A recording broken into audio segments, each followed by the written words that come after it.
tried to resist. I tried to Now stay at in the 10, car. a Minnesota man accused of killing a Wisconsin father breaks down on the witness stand.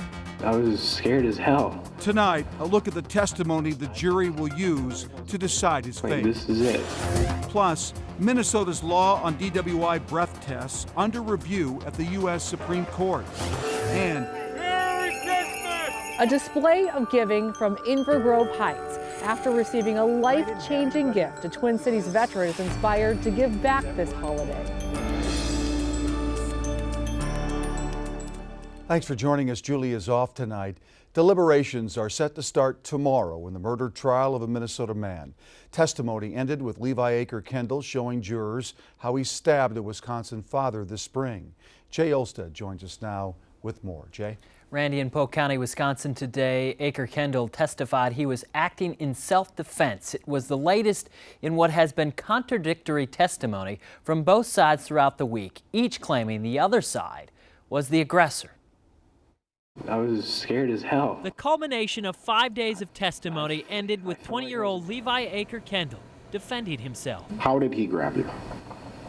He had one hand around my neck. He claims Peter Kelly, a popular wrestling coach and married father of 5, pulled him out of a car 8 months ago near the St. Croix River. He then stabbed him in the chest, something other witnesses to the confrontation didn't see, and Aker Kendall claims he didn't either when he swung the knife at Kelly. Show me the motion you make when you stab Mr. Kelly. Yet instead of calling 911, he and his friends testified they drove away from the scene, passing police squad cars, turning themselves in the following days. They continue to get louder, and they're swearing a lot. Kelly's friend and fishing buddy that night, Ross Leckman, testified earlier in the week that Aker Kelly and his friends were loud and swearing, so they confronted them.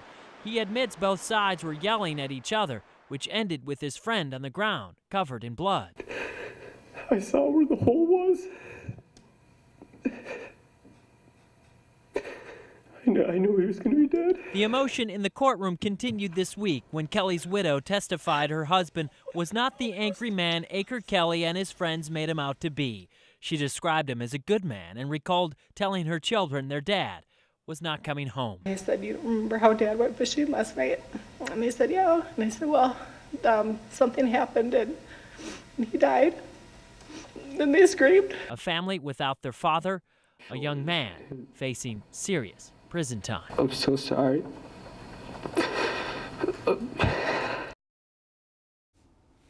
Now, the defense argued this morning that charges should be dismissed under the Castle Doctrine, which in Wisconsin protects self-defense in the home, business, or vehicle. The judge denied that request because the knife used was illegal. Jurors, however, could still decide Aker Kendall was acting in self-defense. Deliberations, Randy, are expected tomorrow. All right, thank you, Jay.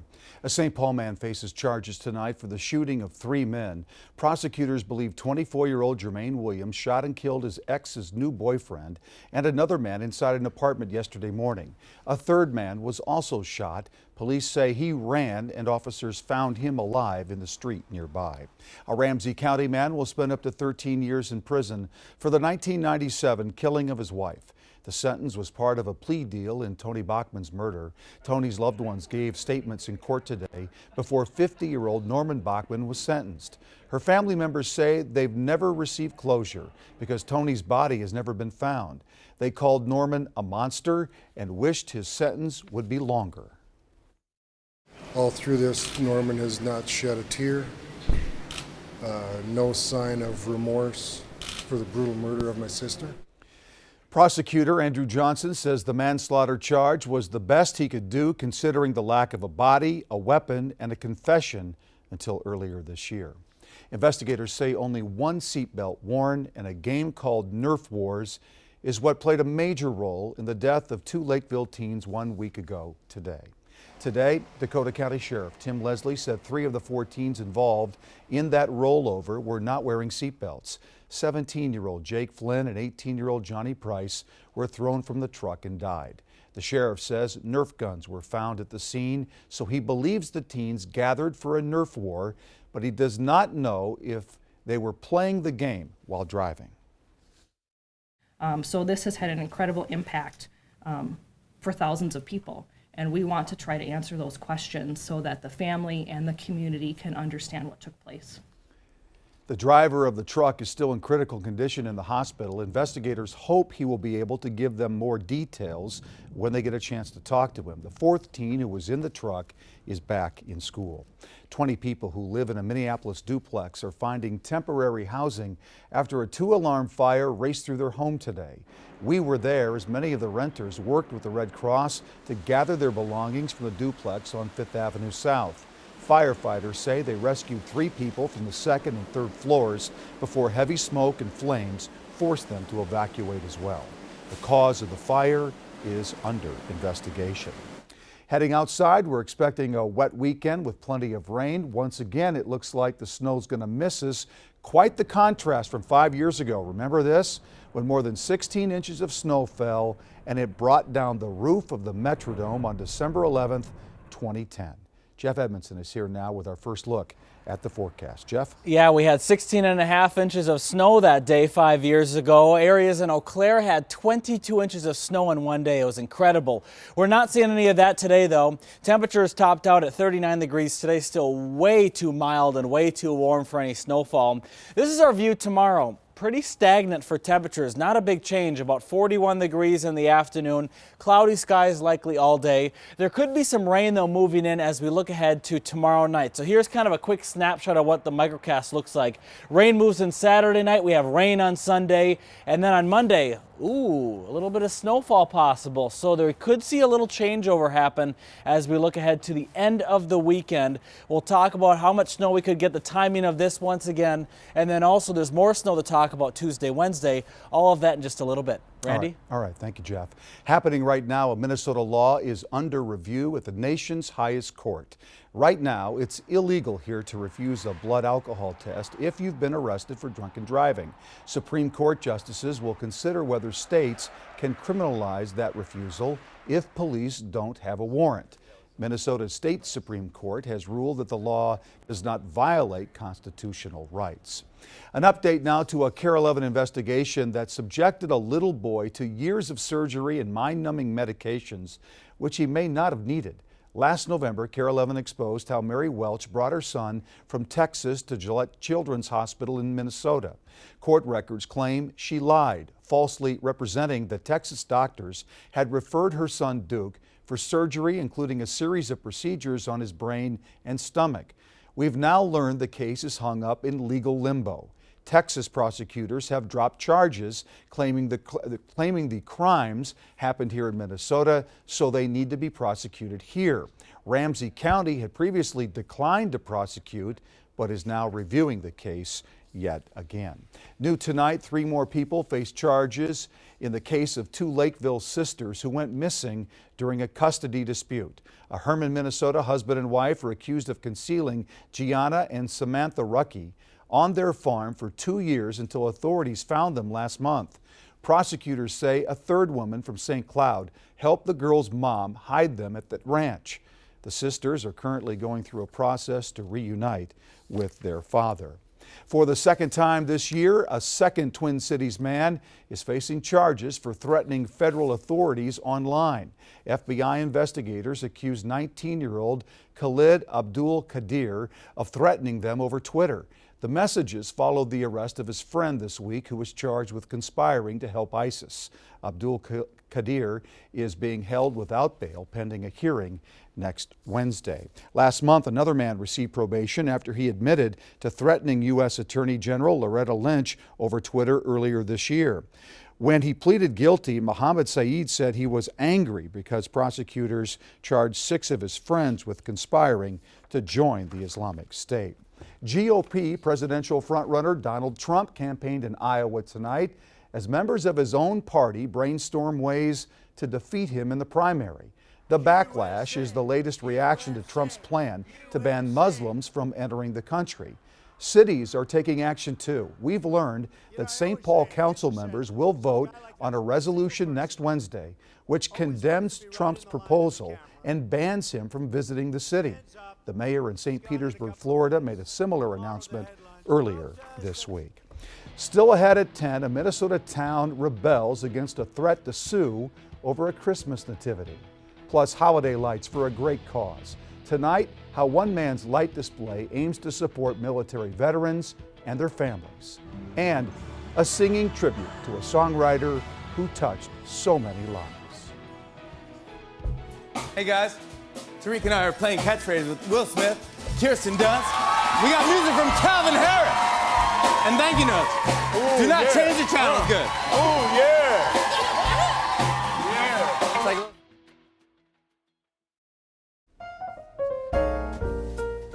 Christmas is on full display in Wadena after city leaders removed a nativity from a downtown park last month. The mayor says in the weeks since, the community responded by putting up at least 1,000 nativity scenes around town. A Wisconsin group called the Freedom from Religion Foundation had threatened to sue, saying the scene at the park violated the Constitution because it was displayed on public property. An Inver Grove Heights veteran and retired police officer is paying forward his good fortune in a cheerful way. He's using his elaborate light display to support an organization that helped him with his PTSD. Lindsay Sievert shows us how, all new at 10. With a glimpse of this Inver Grove Heights display, you'd find it hard to believe one Christmas ago, the homeowner behind all these lights couldn't see his way out of darkness. It's good to be here because it's not always been that great for me. But Ed Abrahamson's decked out lawn is proof The Screaming Eagle. of how far a decorated veteran can come. That's a good boy. When delivered a gift. Rex is a certified PTSD service dog. He does what a dog does best, and that's just love. He can truly sense when my anxiety is peaking. Rex joined the family last May, and the new season that followed. The gift of life. I can't say it enough. Ignited an idea.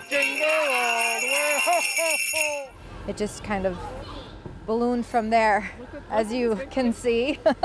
Ed's wife Dana wanted all warriors to see the light they never thought possible. It's not just a holiday. Every day I wake up and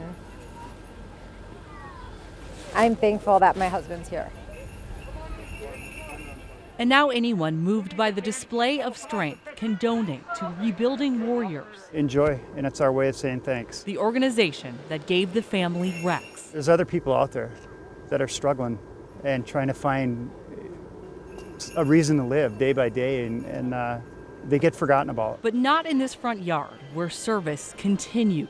It's truly a miracle. Merry Christmas! Gift in hand, a veteran now believes. We go say hi? In Inver Grove Heights, Lindsay Sievert, KARE 11 News. The Abrahamsons display will be open tomorrow night and next week. People can also bring food to donate to a local food shelf. If you'd like to see it, we'll share the details on our website at KARE11.com.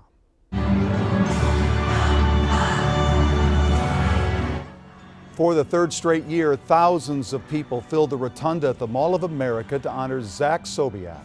The 18-year-old died from a rare bone cancer in 2013, but his memory lives on with a choir coming together every year to sing his hit song, Clouds.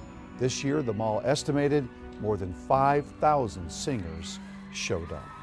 Let's jump out to the backyard now and get a forecast from Jeff Edmondson. Hi, Jeff. Hey, Randy. Yeah, I'm really hoping we can get some snow on some of these decorations and things that we have here in the backyard because it's still looking a little bleak. I don't mind seeing the greenery, but I'm hoping to see a little bit more white here, and we may have some snowfall here coming up soon. So let's talk about that weekend forecast. 37 degrees right now. It's still really mild outside. Remember, the normal high temperature this time of year is about 28 degrees. So we've been above that normal high temperature all week long, but now we have a few changes to track. Not much going on radar. There's a few light snow showers around Bemidji and north, but we don't have any of that near the Twin Cities right now. It's still several miles away from us, several hundred miles away. Off to our north is where that center of the storm system is. But there's another storm that I'm watching, and that one is near Denver right now, and that's going to be the one that'll move in for our weekend. So here we are for tonight. Overcast, dry. I don't see really any rainfall for tonight. We do have some rain though in the forecast, possibly for tomorrow afternoon. Late morning, early afternoon, there may be a few light showers. I'm not really expecting that much so during the daytime tomorrow. But once the sun sets, though, then we'll have to keep our eyes peeled down to the south for this more steady rainfall. So Saturday night, the first wave of rain moves through. We'll have scattered showers during the daytime then on Sunday. And then into Sunday night, the next big wave of rain will move in, and that's what we'll have to deal with during the overnight hours on Sunday. This will probably be the majority of the rainfall from this event. You can see it looks pretty steady and heavy. We'll probably have around a half an inch to maybe an inch of rain Sunday night and into Monday.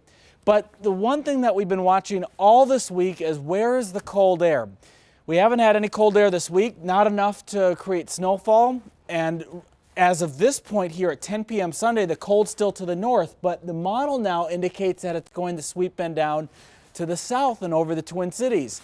Just enough to create that rain going over the snow. And we're only talking about a 5-degree temperature difference here. You've seen a 7-day forecast before, and when we forecast 7 days out, there's a lot of subject to change. But this is a little bit closer than that, but we're still talking just a few degrees. So the forecast is really difficult, I have to tell you, because just depending on what happens with the temperatures, that'll determine if we see this thing being all rain or maybe we get that little blast of snow at the end. The best chance to see the accumulating snow if this thing pans out like this will be in this zone kind of right here following the model. Accumulations, maybe over an inch, maybe more than that. It's hard to tell. We have to stay tuned. So keep an eye on the forecast. Belinda will be in tomorrow morning.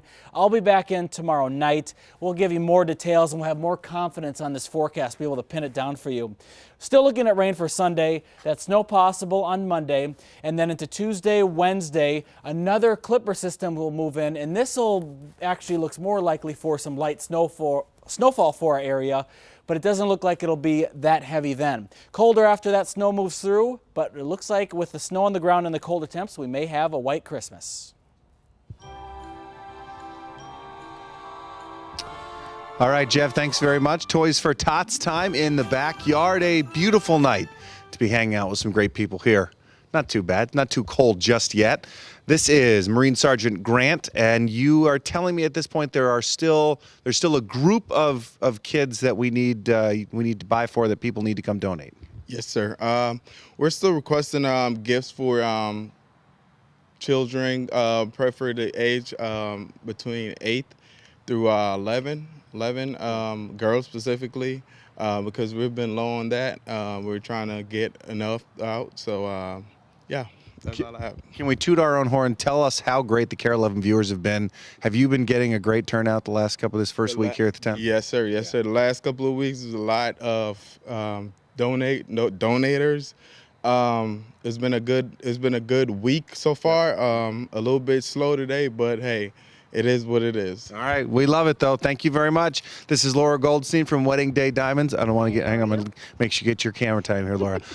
You're telling us, you told me a little while ago that you have gotten a great amount of donations and people giving. Lots of toys, and we're really excited to be part of Toys for Tots again. This is our 4th year in a row, and we just encourage everybody to come to any of our 8 locations here in the Twin Cities and St. Cloud and donate, and we're just super excited to be part of Toys for Tots. All right, Laura, thanks very much. Niall Zickmund.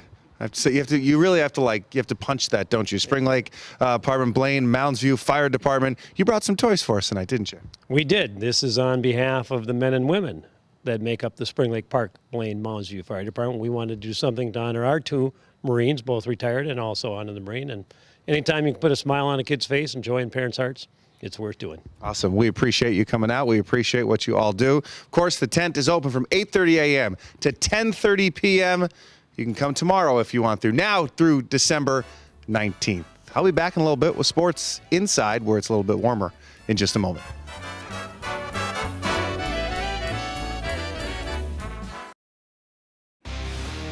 KARE 11 Sports from the Mayo Clinic Sports Medicine Sports Desk.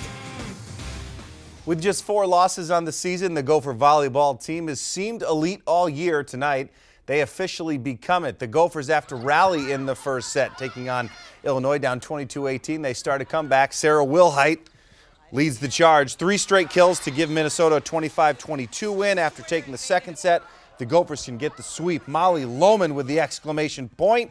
And the Gophers beat Illinois 3-0. They advance to the Elite Eight, where they will face Hawaii tomorrow night. They beat Penn State this evening. For the first time this season, Devin Dubnyk will not play in back-to-back games. For the third straight night, the net belonged to Darcy Kemper. This one out in Arizona, scoreless in the second period. Zach Parisi on the attack. Great pass to Jared Spurgeon, who hits it out of the air. Off the saucer pass, the Wild jumped out 1-0 later on in the period. Michael Boddicker gets loose, and he gets Darcy Kemper 5-hole, and we're all tied right now at 1 in the third period. The Gopher men's hockey team closing out the first half of the season in Michigan. Not a good night for Don Lucia's bunch. Down 2-1 in the second. Tyler Sheehy buries it in the back of the net. One-timer ties the game up for the Gophers, but the Wolverines answer big time. 6 goals in the final 1.5 periods, including a hat trick from Kyle Connor. The Gophers lose to the Wolverines 8-3. They're dropping 2 straight for the first time in 5 seasons last weekend. The Gopher women's hockey team took out their frustrations on St. Cloud State this evening. Gopher women in Roseville for the Hall of Fame game against St. Cloud State. Hannah Brandt buries the goal there to make it 2-0 in the first. Later in the second, Kate Shipper, nice move, takes it herself. Great finish out front. Gophers shut out the Huskies 7-0. Great boys hockey matchup in prep tonight. Eden Prairie #1 against #2 Benilde. Second period, Red Knights up 2-0. Jacob Holmer scores off the rebound to make it 3-0. But back comes Eden Prairie down 3-1. Nolan Sullivan gets his own rebound to make it 3-2. And he wasn't done. Just over a minute later, he takes a shot from the corner and the 4-on-4, and it goes in. He had a hat trick tonight. It goes to overtime, and Benilde gets the game winner 6-5. The Vikings aren't the only Minnesota team dealing with a rash of injuries. The Timberwolves are out in Denver tonight with a shortage of point guards. Early in the game, Kevin Garnett sets another milestone, passing Karl Malone to become the NBA all-time leader in defensive rebounds. Andrew Wiggins with another good game tonight. Wiggins spin move in the lane for the easy lay-in. Wolves in a close one late right now. They're very close. In fact, they're tied 98 in the fourth quarter. Well, one of the classiest guys to ever wear a Twins uniform is hanging it up 4 seasons after he played his last game in Minnesota. Michael Kadire retired tonight after 15 Major League seasons, according to ESPN. He played 11 seasons for the Twins, where he had over 1,100 hits and 141 home runs. After leaving Minnesota following the 2011 season, he played 3 seasons in Colorado, and he finished up this last year with the New York Mets. Kadire was a versatile player on the field and a darn good guy off of it as well. That's going to do it for sports. KARE 11 News continues after this. If you're looking for a good indoor activity tomorrow, you may want to check out the Cirque Dreams Holiday Show at the Orpheum. The holiday spectacle features more than 300 costumes, 20 acts, and 30 artists from all over the globe. The story is meant to convey the excitement that families share on Christmas morning, all set around a 30-foot Christmas tree. Tickets start at $39, are still available for tomorrow's show, which is at 2 o'clock in the afternoon. Thanks for watching.